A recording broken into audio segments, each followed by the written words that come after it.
Bonjour à tous.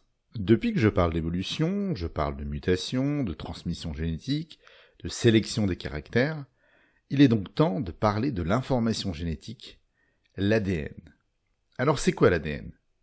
En fait, l'ADN, c'est le roman, non plutôt l'encyclopédie, dont les textes déterminent et expliquent notre vie génétique, notre vie cellulaire et notre vie biologique. Cette encyclopédie est assez simple au départ. Elle est écrite avec 4 lettres seulement.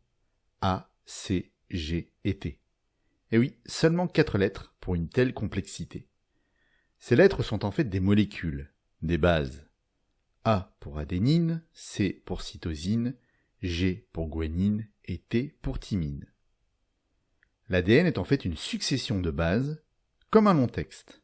Pour faire tenir ensemble ces lettres, chaque base est fixée sur un sucre, le désoxyribose. Et chaque sucre est relié à un autre sucre grâce à une molécule de phosphate. L'ensemble base, sucre et phosphate, est appelé nucléotide. Les nucléotides assemblés bout à bout vont créer une chaîne qu'on appelle acide nucléique. Et comme ici le nucléotide est composé d'un désoxyribose, eh bien c'est un acide désoxyribonucléique, d'où le nom d'ADN.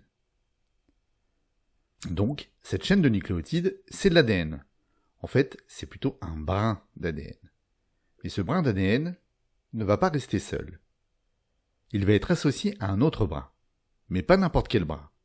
Celui-ci va être complémentaire du premier, car chaque base va toujours être associée à une même base.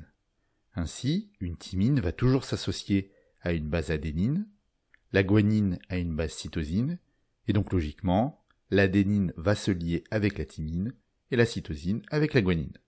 Cette configuration en double brin est une manière de protéger efficacement l'information, car si un brin est abîmé, on peut le reconstituer grâce aux bases du brin intact, puisqu'il n'y a qu'une possibilité d'association pour chaque base.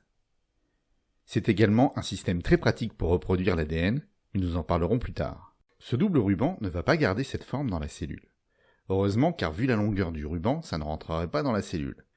Par exemple, pour les humains, l'encyclopédie qu'est l'ADN est constituée de 3,2 milliards de paires de nucléotides. Des paires, n'oubliez pas, il y a un double brin. Soit 1 mètre de double brin d'ADN. D'abord, ce ruban va s'enrouler sur lui-même pour former ce qu'on appelle la double hélice.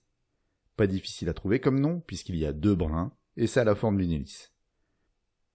On s'éloigne un peu. La double hélice, maintenant représentée par la laine rose, va se replier sur elle-même, mais pas n'importe comment.